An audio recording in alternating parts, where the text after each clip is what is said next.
Professor Frank O'Mara, I suppose Teagasc has launched this report today, Achievements 2025.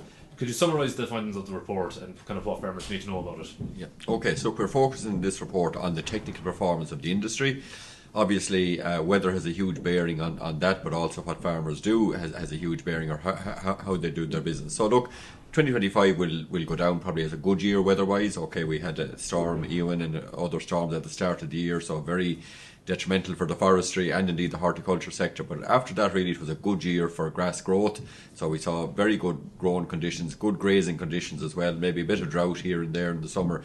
But that showed through in very good milk production on our dairy farms. So milk production was up 5% overall, despite the fact that cow numbers were down about 1.5%.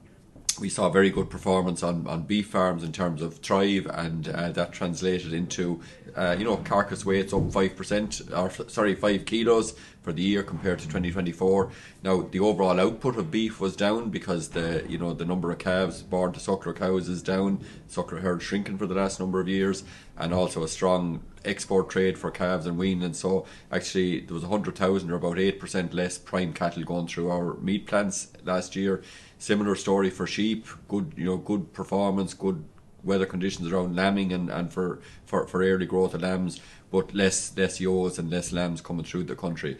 Again, weather was very good for the tillage sector, good crops, good harvesting conditions, but obviously price was the disappointing factor on the tillage side.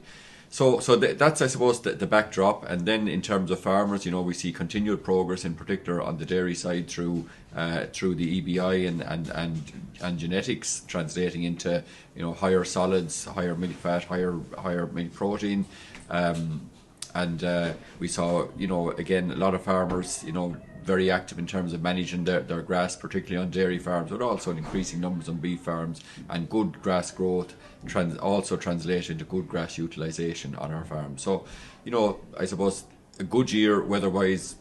Farmers, did a lot of right things on the farms, and output benefited where the animals were there.